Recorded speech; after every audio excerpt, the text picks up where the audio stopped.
distortion,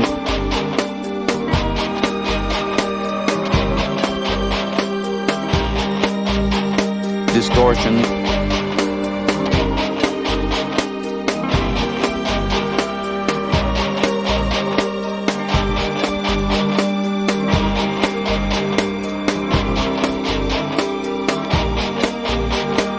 they are beginning to experience new emotions that they've never felt before. Some of the strongest of these feelings and emotions are sexual ones.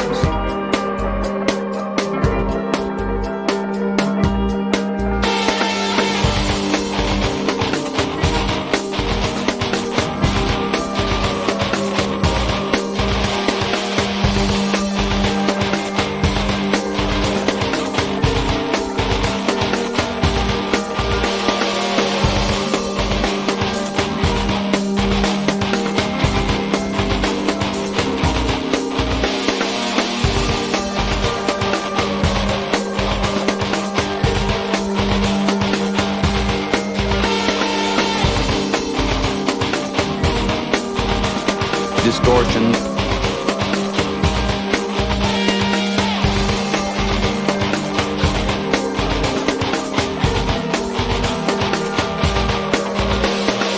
distortion,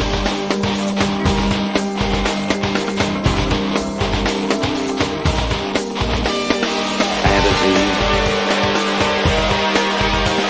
distortion,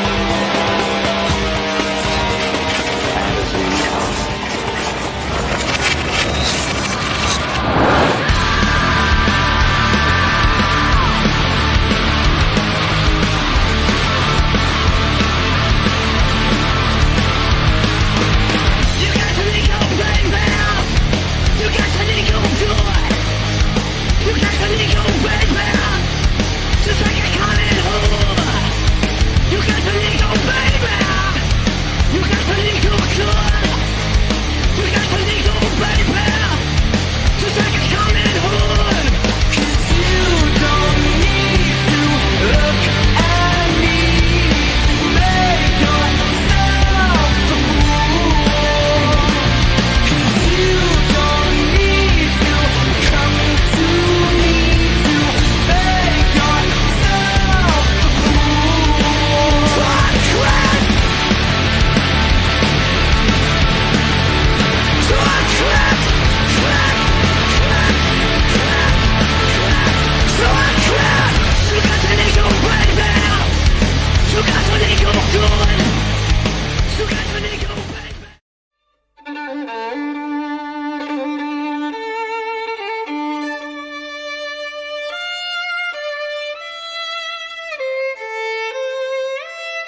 bus side here.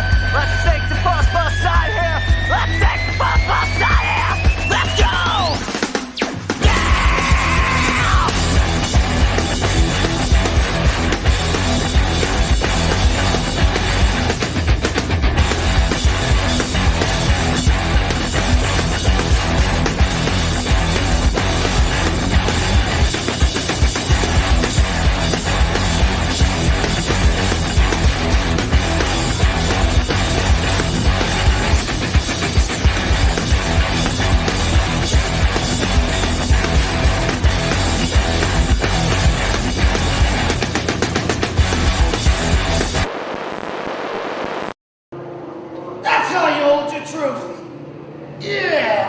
That's how many times I was practicing. Buddy come up to me today. He said, I got a problem with my four-wheeler. I said, yeah, you need to lose a wheel. Then he asked me, what's the difference between a three and a four-wheeler? Our best example, it's a difference between riding a live bull or a mechanical one. That one's live.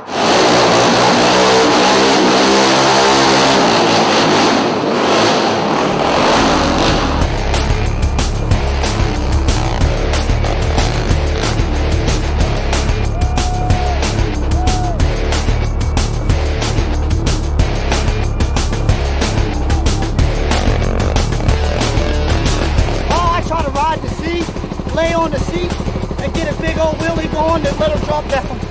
Do the super fly, but only drag it.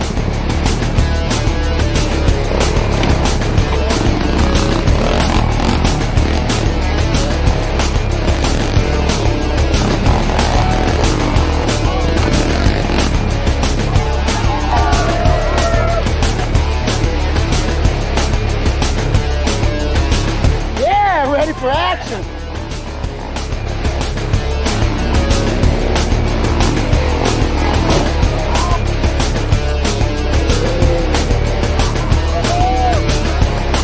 I can do. See, that boy's got more balls than he does brains. I got it one big quick capitalism and a student break. That was my mistake. And distance out the way.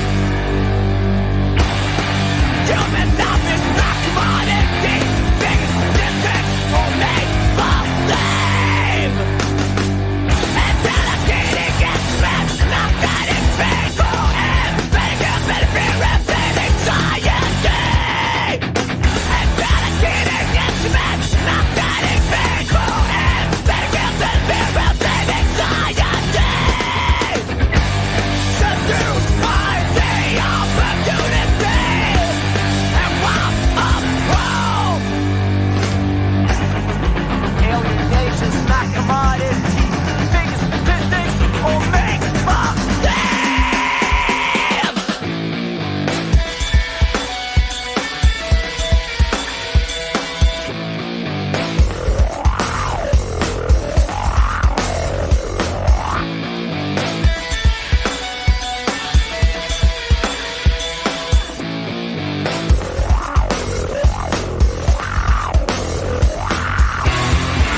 nowhere, sand.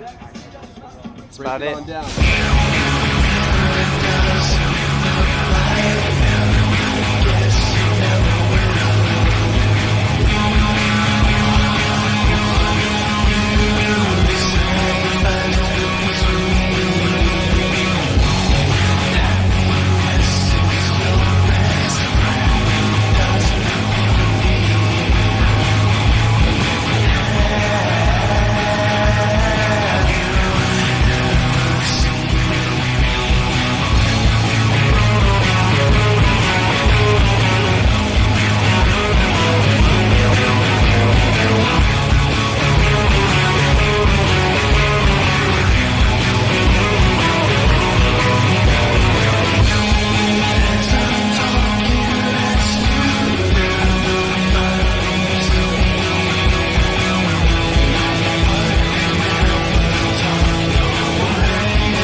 local guys are starting to freak me out just a little bit. Ice bomb is Namibian.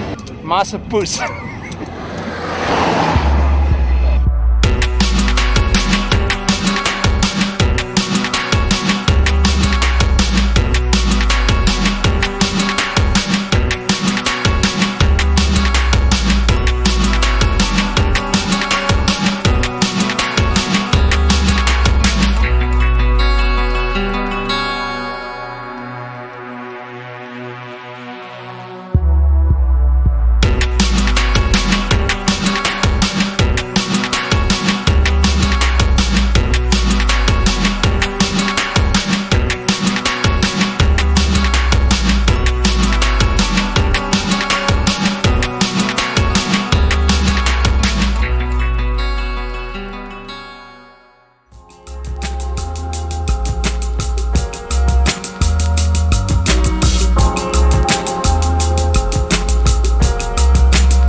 Jason.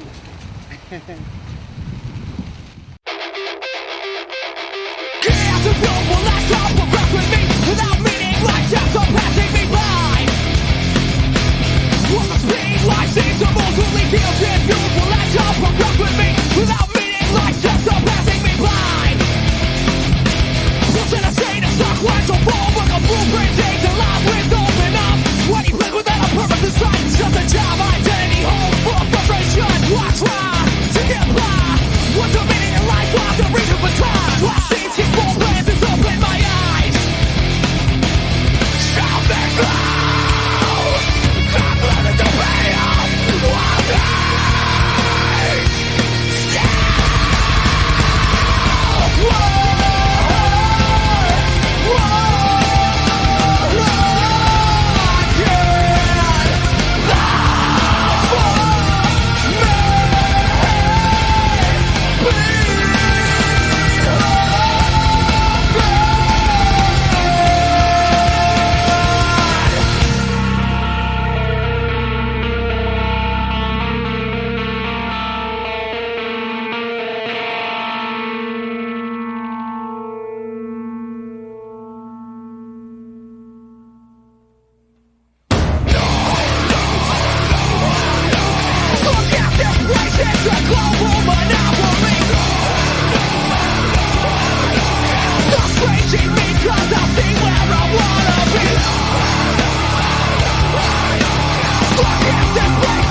Wild eyes.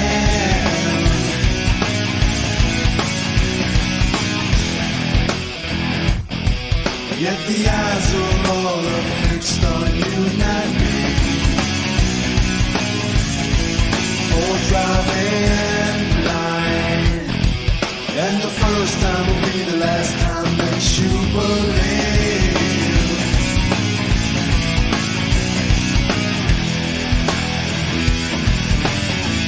You're falling as you decide. Face down the whole world wide.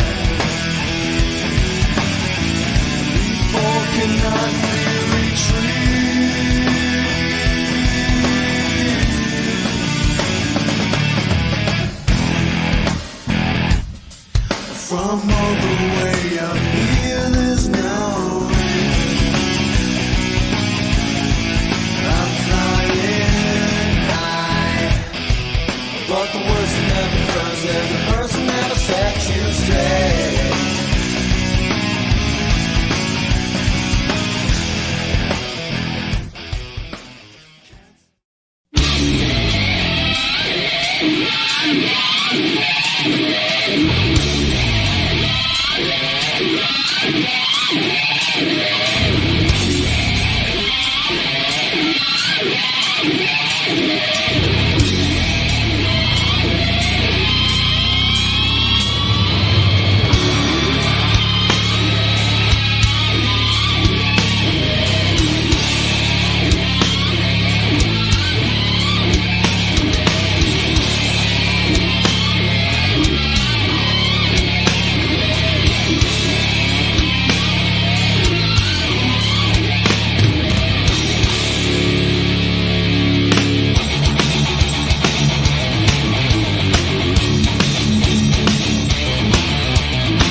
tell me about your new security system you have for quads here that you're thinking about coming out with. Well, as long as you lay one of these in the front basket of each one, they won't nobody mess with it. Right. Well, it's called cotton security system. 40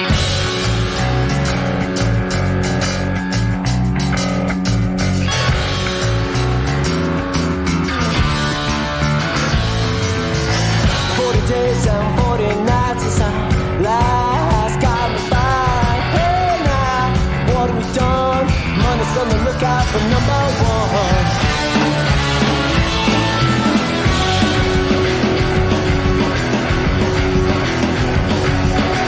40 days and 40 nights since our last got me by. Hey now, what have we done? Money's on the lookout for number one. 40 nights and 40 days, that's how long I'm gonna stay. Yeah, what have become of the children that this culture spawn? Another word for the right position. Another word that fits me and you. We're up for sale. Everything that we know is up for sale.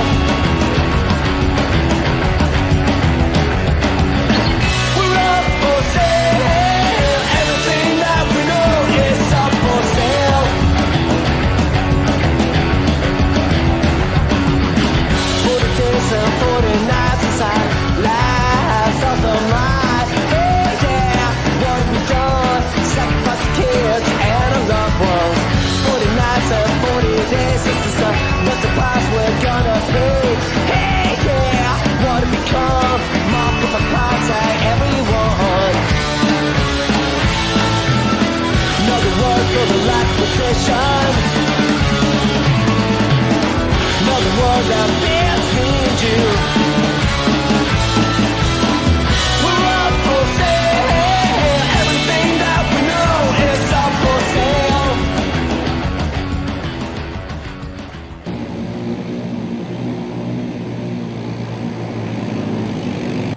We out of refreshments, and this song running dope. I'm out of gas. It's time to go home.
My name is Jeremiah Jones, JEREMIAH at the Green River track. It's one of my practice tracks I practice at, and it's just a local close track.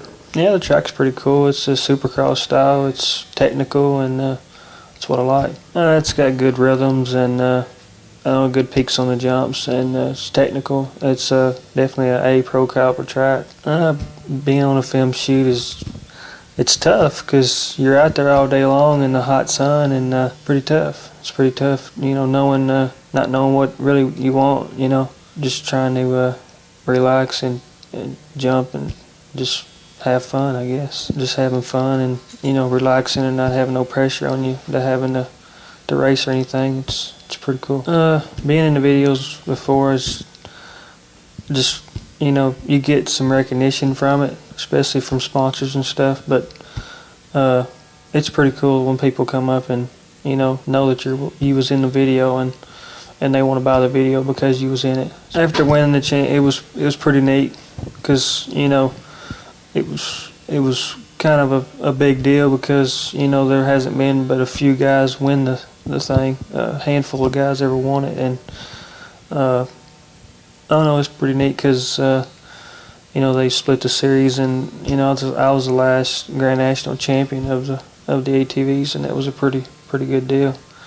And this year, coming in this year, it was pretty tough going in the first race, not knowing what to expect. But now, into the part of the end of the season, it's pretty tough because I've been having to struggle with races and trying to get everything clicking. But hopefully, by the time the end of the season's over, we'll be clicking right on top. Have you seen a difference racing this year with that #1 plate? Like, do you feel more pressure now when you're on the line?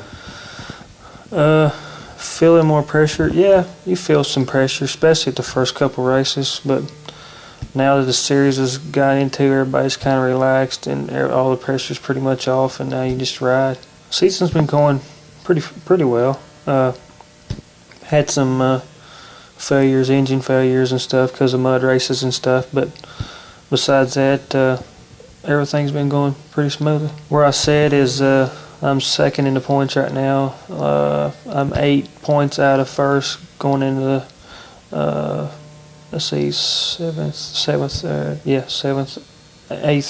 eighth round, yeah. Going in the 8th round, so looking pretty good. Still need to win some more races, and should come out on top. And I'm hoping I can beat Timmy in the last 2 races and try to win two of the last races, and hopefully win the MX championship. Be the 3rd year in a row. I've got a pretty good cushion on 3rd, and only guy I'm fighting with right now is Timmy. So if I can just beat Timmy in the last 2 races and just finish on the podium, I think I can take it. What would be a day in the life of Jeremiah Jones? Pretty much, dealing with 4-wheelers, talking to people on the phone, kind of relaxing, working on bikes, and going riding pretty much every day, and just trying to stay physically fit. What I do train, you kind of got to watch what you eat. You eat normally, but you don't eat a lot. Definitely got to ride. You need to ride at least 2 or 3 times a week, and try to do something on the weekends. And it's tough. It's basically a job. It's definitely a job. How much riding would you say you do in a week? How many hours? Probably I don't know, 4 or 5 hours a week, I guess, of riding. And it's definitely weekends too, probably. I think what helps me so much is I don't know, I've got a lot of people behind me. I've got I don't know, just I've always been pretty good at what I do, and I don't know, it just my father probably helped me a lot. Being my mechanic stuff, it kind of helps me, but I don't know, it's a pretty neat deal. But you still got to be focused, and you definitely got to be nationally talented to do this, I believe. Pretty much what runs in my family was we're stubborn. We're pretty much it's hard to pretty much take second. We've always been trying to win, and That's kind of the way I've always been. Any sports or anything that I played in, I always try to be the best. Just have fun. Just enjoy what you do. Don't let nobody tell you what and when to do or whatever. And just go out and have fun and just know, just pretty much just ride, and just be careful what you do. What's in the future? Just kind of hanging on, trying to win a couple more championships, or just still going, and maybe I can be like Gary or something, but be the MX champion, and have everybody look back on me and know that I was a dominant rider and everybody would remember me.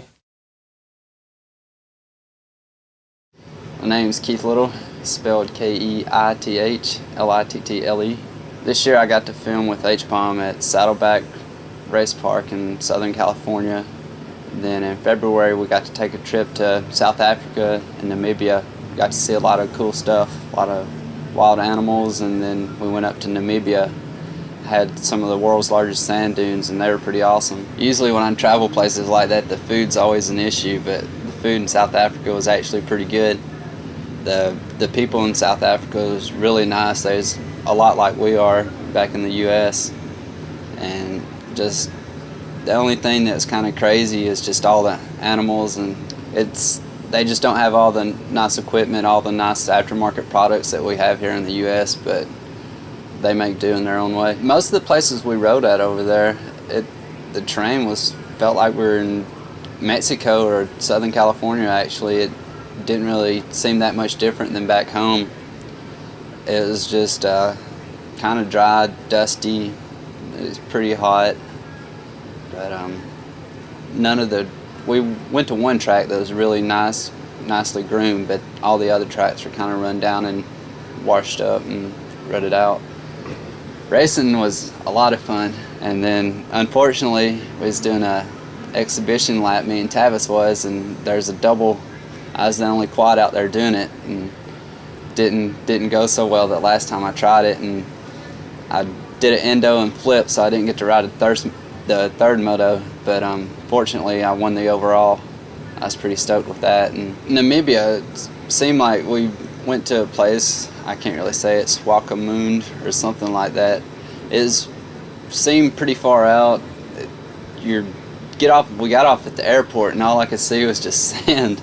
I mean, pretty much the only thing other than sand was the runway, and we had probably like a 20 or 30 minute drive into town, and the town was actually pretty neat. It seemed like a big town down in Mexico or something. The roads were kind of gravel and stuff like that, but they actually had like a KFC and a couple of other restaurants, and it was pretty cool. We could ride straight from town out to the sand dunes, and the sand dunes were just huge. They were the biggest sand dunes I've ever seen, and they're supposedly the biggest sand dunes in the world. And they're very steep, so you couldn't really jump like you'd like to, none of that stuff, but you'd get to the top of them and you'd look back down to where you was when you started off, and couldn't even hardly see people standing down there. They're so tall, and you wouldn't really realize how high up you were till you came to the backside of a dune and you look down and it was just straight down as far as you could see.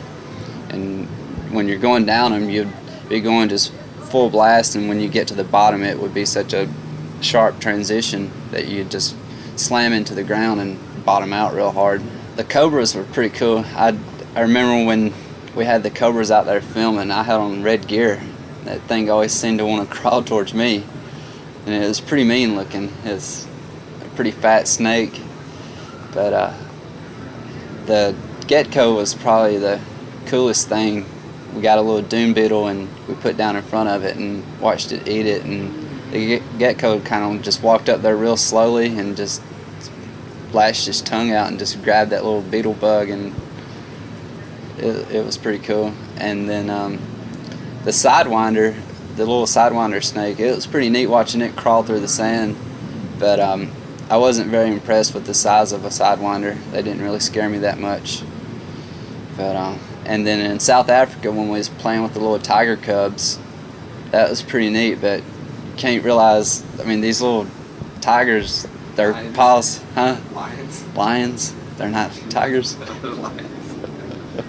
Anyway, in South Africa, we got to go to a lion park, and when we was playing with the little lions, they're little bitty babies, but their claws and stuff could just dig into your shoulders and stuff when you're trying to hold them, and they probably weigh about 70 or 80 pounds, and it's weird just holding them and then riding through the park and seeing what they look like when they're full grown.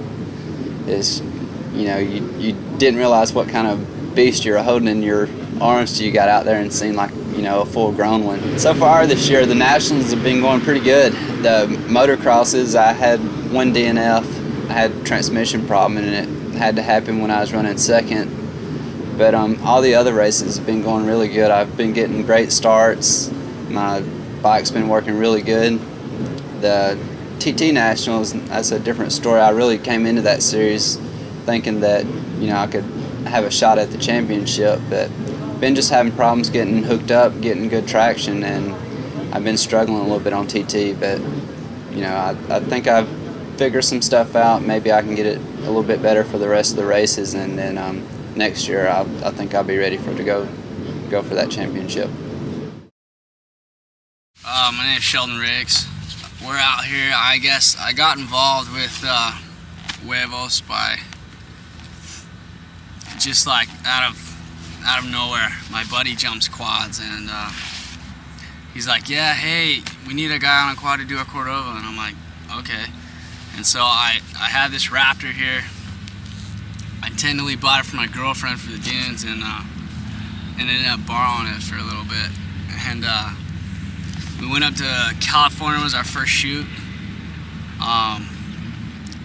We went out to, I think, Trevor's house, did a little practice on his landing. Had a good first day on the ramp. And then we had a show at Three Brothers out in Costa Mesa. They're really cool guys. They have a great shop. And we did ramp there. That was a little sketchy. The ramp was made out of wood, and then we had like a 15-foot flatbed trailer for like a little landing box. It was kind of ridiculous. And then next thing I know, we're going out to Colorado for a shoot at Danny Creech's ranch with IB Racing. And walking on the track in the morning, it's looking kind of sketchy. But Dana went out and busted out on his dozer, and it started looking pretty good. We went out and practiced, hammered it out. And then we had a good session. We had a helicopter come out, and it really pumped the guys up, and I think we threw some pretty gnarly tricks, and everybody rode well. August had a little mishap. He's fine. And then August broke his collarbone, his clavicle, pretty bad, and so he was out for a while. And so we went up to Kentucky. We had a show, a flat track TT Nationals, and went up with Wes Miller, doing a show up there with John Chandler out of Massachusetts. He's a real cool cat. Went up there, built the landing first day, and then didn't have that much dirt. We were sketched out about the landing. We went and hit it, no problem. Dana was busting out. He's real comfortable. We had a good practice on Friday, and then we went out on Saturday with a little bit of bad luck. Dana's gas line popped off, and he broke his back, and so he was out. And so we went to the hospital, and then chilled there with him for a while, and then went back because we had to do the show. He didn't want us to sit at the hospital and wait for him, and he didn't want that, so we went back and pretty much just did the show with me, John Chandler, and another guy out of Massachusetts, John something. I have no idea. He's pretty cool. He's busting out. He's the first one so far to bust out bar hops, Shaolin sterilizer. He's just out of nowhere. He's just this crazy kid on a 400. And so we had a good show. Contest, I ended up winning. John threw a good run. He was just sore from the day before. He threw a good run. And I think best trick was the Shallon bar hop to a sterilizer, and that was John on the 400EX. Pulled away with the best trick. And now we're out here at my place and just trying stuff out on a quad. Out here at my house, we got a variety of variations of jumps. We have anywhere from 10 to 90 foot doubles or tables. We start off with little 10, 20 foot tabletops, and we go to 30, 40 foot step ups. And then after that, we start busting out the 90 footer, which is what we did most of our tricks on here today. And then Russ was kind enough to bring out his ramp from Freeride Technology, and we messed around with the landings a little bit on that, and it worked out pretty well. And you just progress, and you scoot the ramp up, and you just keep stepping it back until you get comfortable and just bust out. My name is John Angel. We're at the 2002 Pikes Peak Hill Climb in Colorado Springs, Colorado. This is the 80th running of Pikes Peak Hill Climb, and the 10th time or 11th time the quads have competed here.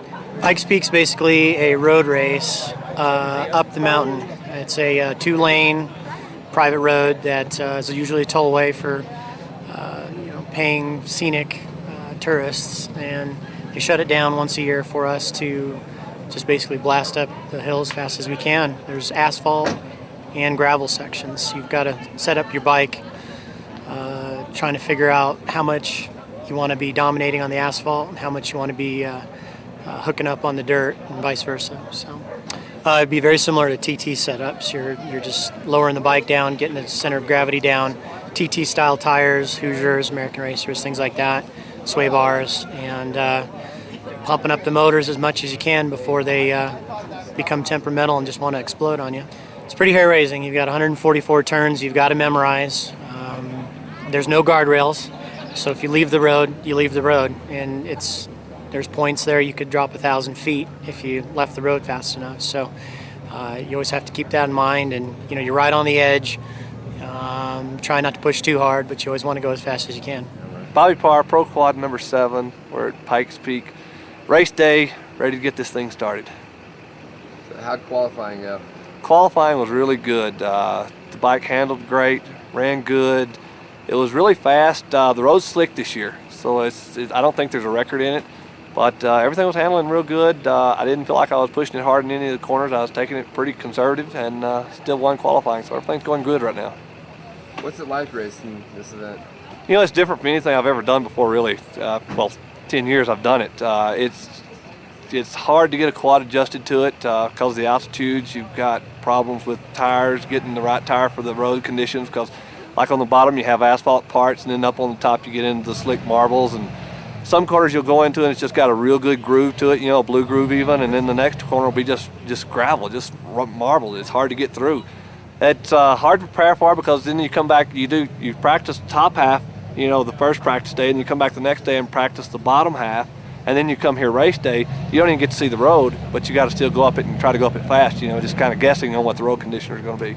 I use a Lone Star lightweight chassis. It's a Banshee chassis, but it's a lightweight, and we run the aluminum axles and all from Lone Star. CT Racing does my motors. We run a 430 stroker motor. It's kind of a mix between a TT chassis setup, where you got the bike with a sway bar, but I leave it setting high like a motocross style, to where you still get a lot of good weight transfer with the quad. My name is John Starworth. I'm from Andover, Kansas. We're here at the 80th running of the National Hill Climb, Pikes Peak International Hill Climb. We qualified yesterday. I qualified at 2nd. This is my 8th time up here. I've won it 3 times, once in Pro Quad, twice in Pro Quad, and once in Super Quads. The ultimate rush. It's one of these races that you do or you die. You either make a clean run or you can get hurt bad. So it's the ultimate rush. This setup here is typically just almost identical to national TT setups. So it'll handle loose terrain conditions and tight terrain conditions. So it works real well. We have no link rear suspension assemblies. We run sway bars and stuff on front. This is a roll design suspension assembly with custom axis shocks. The shocks are made by Penske. It allows us a lot more compression and dampening rebound assembly. They're 2+2 A-arms, widens the front end. We run aluminum matrix brake rotors. for lighter weight. This is a 430cc stroker motor, which is capable of making 80 horsepower. Electric power jet carburetors, controlled by a digital ignition system.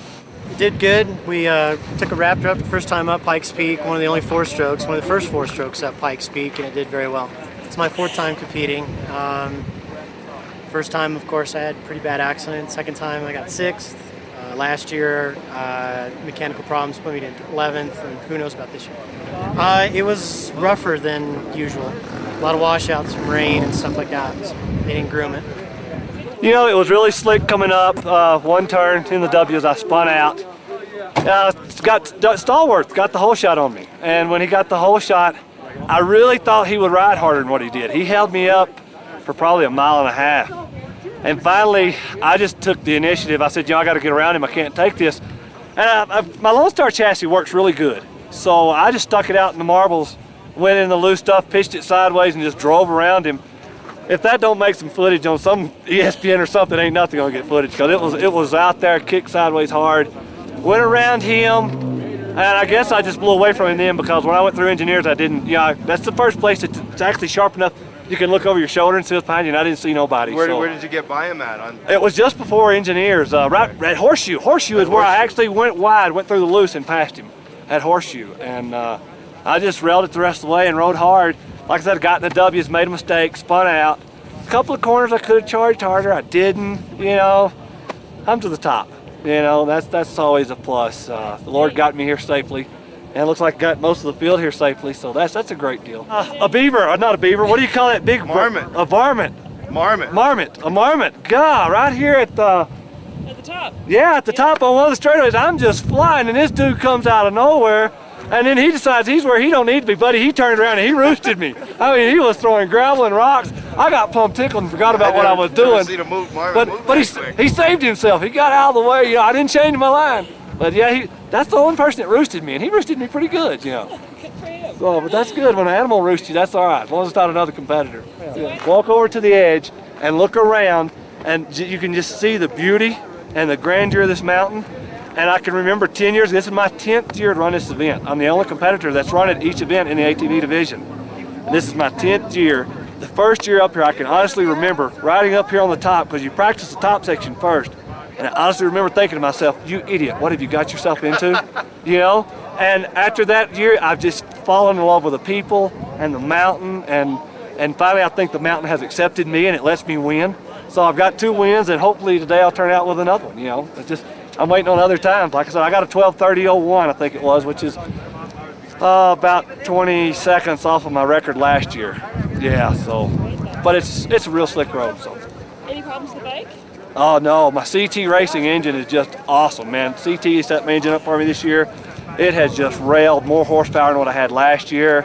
It's just great. The Renthal bars handle great. The TCS suspension is just wonderful. And it's a complete package, you know, the Lone Star chassis, the TCS shocks, the Renthal bars, the Thor gear, everything makes up the package that I think makes me fast up here. I did it. Wow. You should wait a minute. Okay, that's a 13. Yep. Wow. Okay, great. Thanks. Yeah. Thanks, buddy. You bet. Congratulations. Looks like we got our 3rd. 3 in a row. I don't think nobody's done that yet. Yeah. Earhart done it twice in a row. He won it 3 times, but he didn't do it 3 consecutive. All right. Yeah. Woo.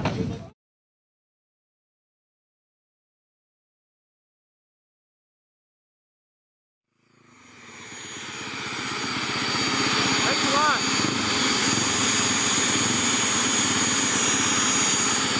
Thanks a lot, man. Nice meeting you.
What was that, Wes? I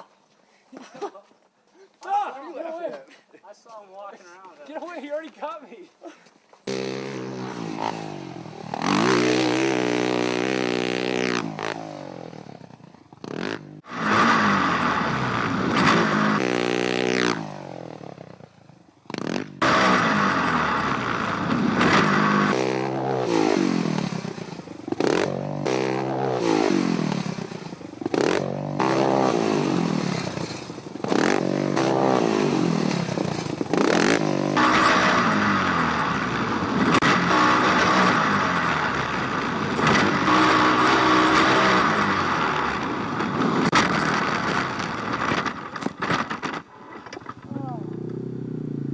You alright, buddy?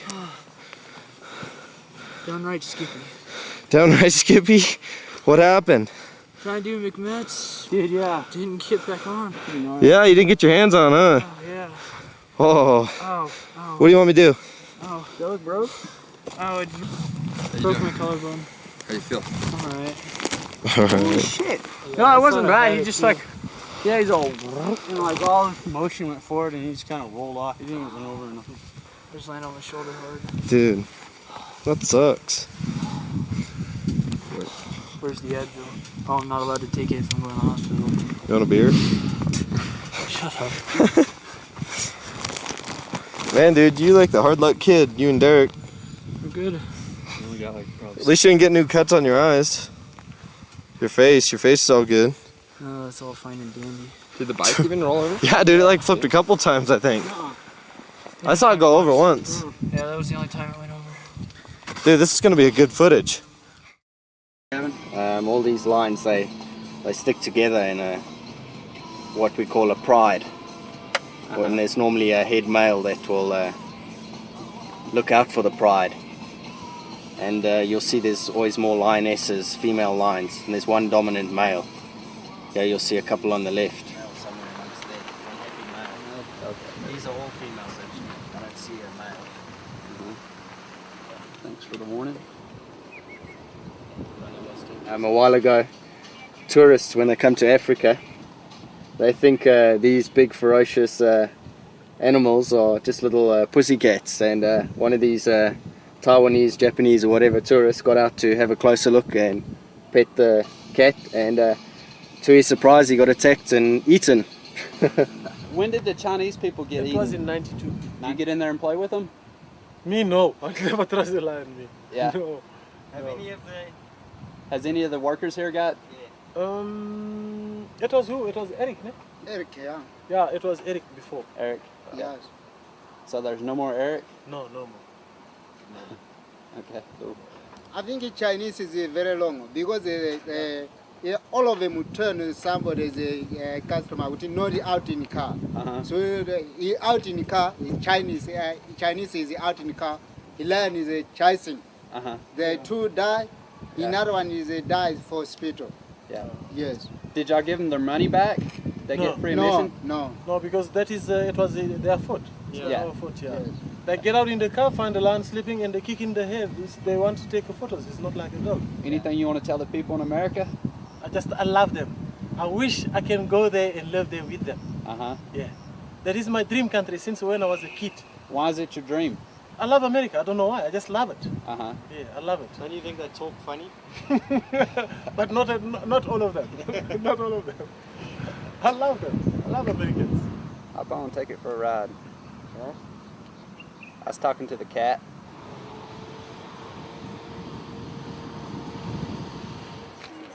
See that tail,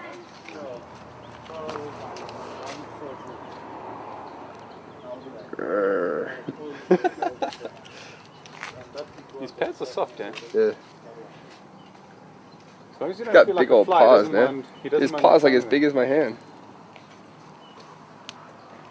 Yeah, bite me. Yeah. How old is this guy? 5 months. You're still a baby, aren't you? Shoot it up and spit it out. He's gonna swat you. Check out those teeth, eh? Let me piss him off so he gets worse. Yeah. Yeah. Those are big feet, eh? All right, pick him up and hold him. Yeah. All right. This is your local domestic cat in Africa. Oh, look at that big cat. Don't swallow me, okay? Next time you do that. How much do you think it weighs? Ah, it's got me! It's got me! He's got your head. Yeah. So this one's feisty? That one, I wouldn't say it's a happy one.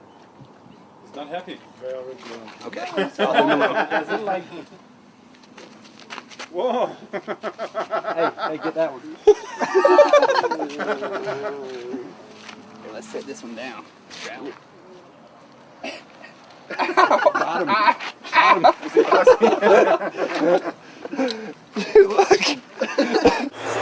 Just on our way up to Namibia.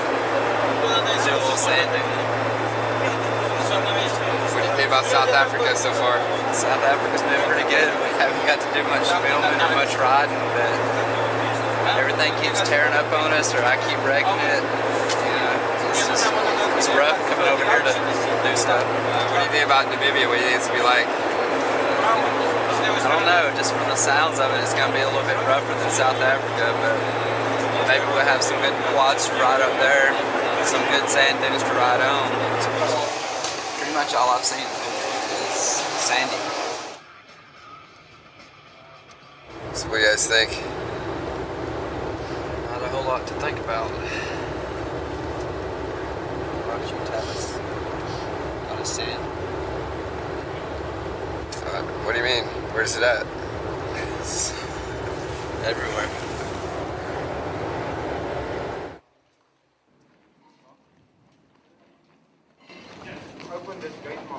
This is where we rebuild the engines. Are you guys working on a new porting combination for 250Rs? We haven't even got the 250Rs yet. They never imported the good on us to Namibia. To South Africa for that matter. Are you picking up any tips there for the Nationals? Well, I don't know if you noticed it or not, but check out the bottom A-arms on that Raptor over there. Hey, what do you think about quads, man? You like quad cycles? You like this thing? Yes. Tell him. I like this thing, yeah. Yes. H-bomb rules. H-bomb rules. Not rules.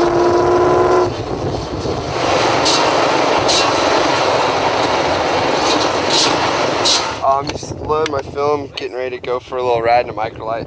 Gonna film you guys from it. Should be pretty cool. How is it, Wes? Nice. Hey, Goose. The helmet doesn't. You ready for Don't let anything get in that motor. It might chop it up a little bit.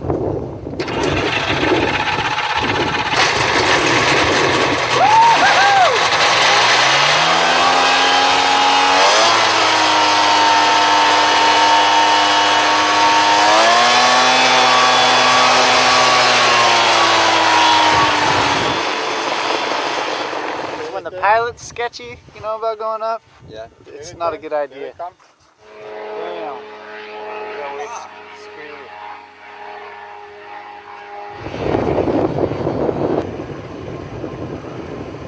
Yesterday the sand dunes were so big we couldn't really jump or even climb up them or go down them.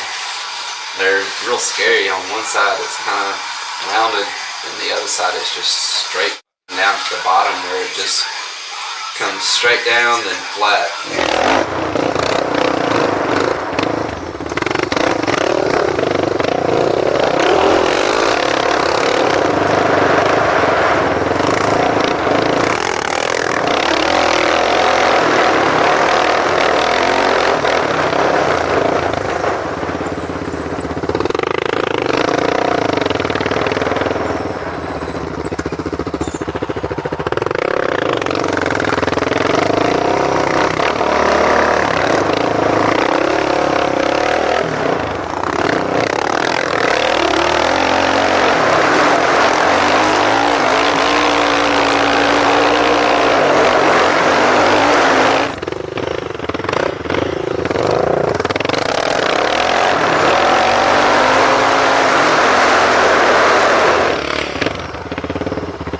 That's where we were last time.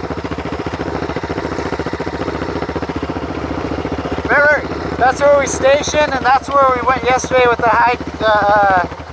ultralight was over there on that canyon, and that's where we parked last time.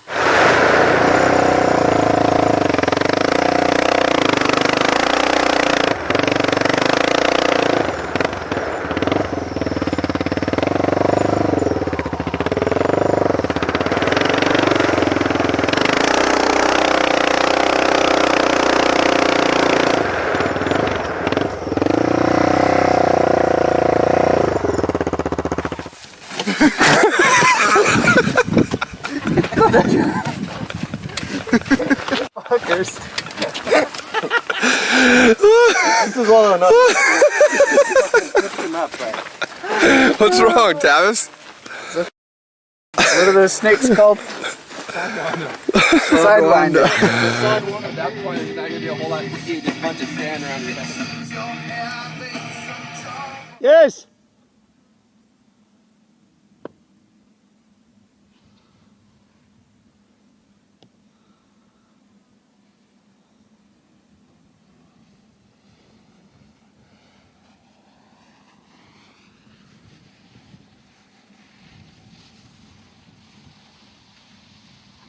Down straight and go, bud. Go back, straight back. Sorry.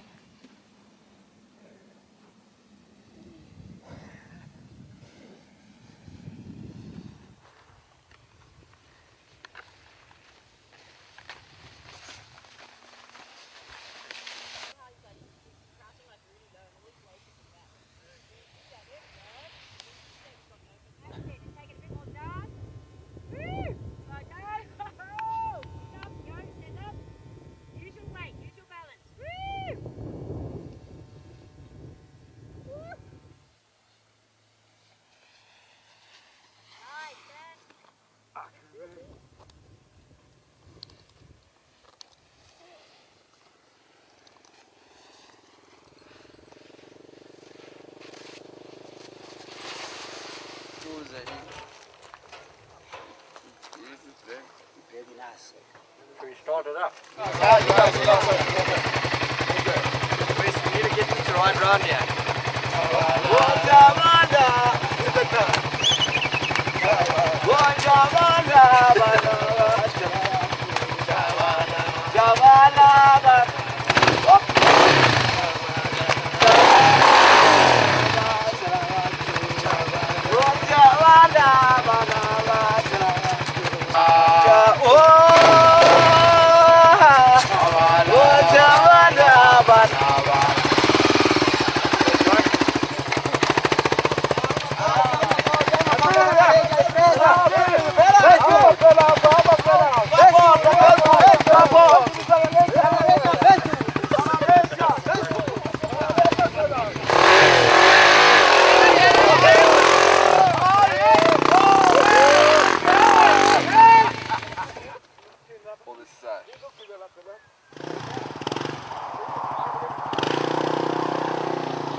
H bomb in the house!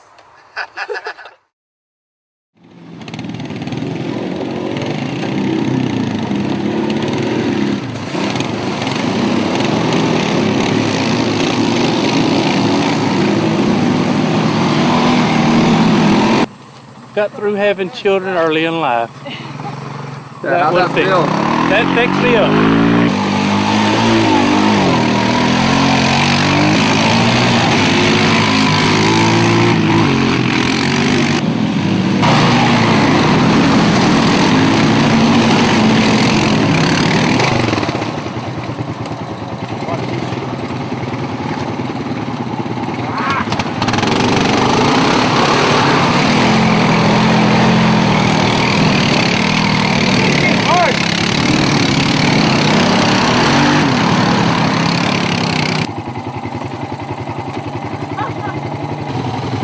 Sharon, how's it riding out here? It's pretty clean. Kind of like those European mud baths. You pay a lot of money for it, except right here it's free.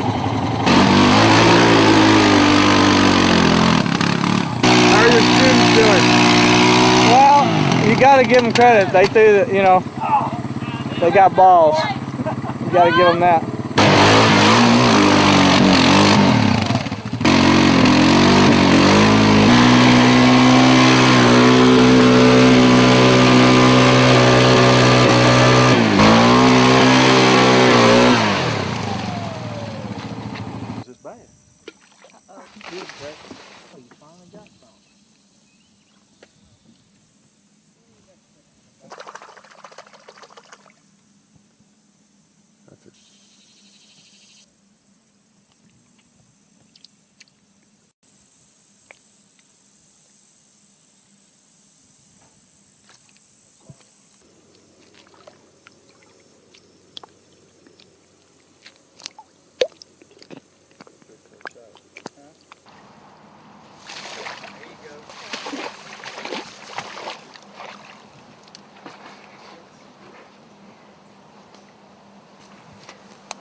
Give him a big kiss.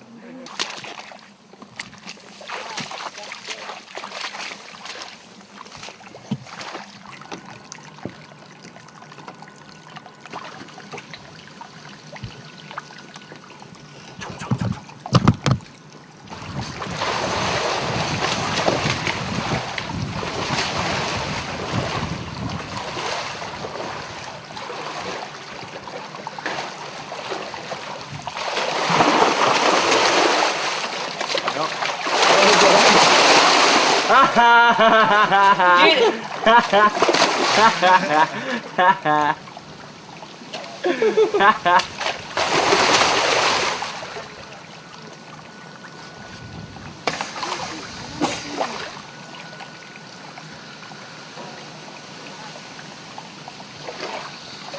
On my boot back!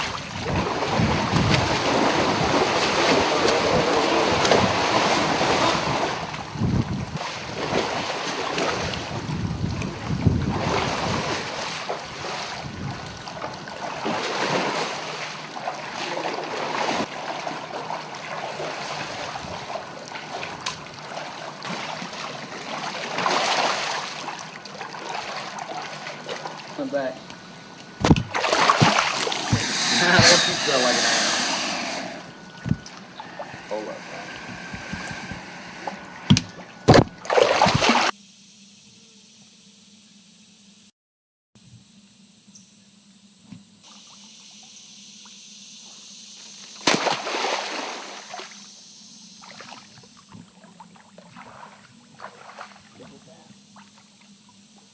And normally, I'm telling you, you'd already seen that white mouth. I can't rattle. There you go.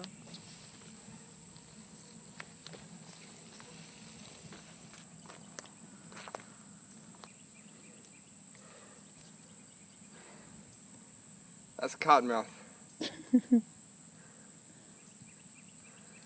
Yeah.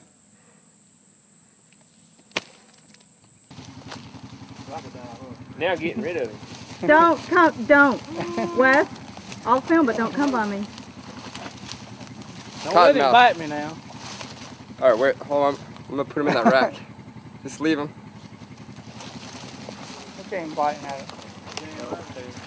That's so much right there. When you make them mad, they'll bite you to keep you away from them. That's venom in it. Yeah, that's why I say how do you get rid of it?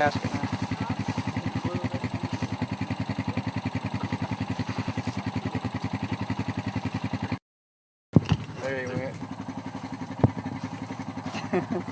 Look at him, he's pissed now. All right. What do you got here? This is what you don't want to get bit by. This is a Louisiana cottonmouth. And we're probably 45 minutes to the nearest hospital, if that. And you probably wouldn't make it. So tell me about your new security system you have for quads here that you're thinking about coming out with.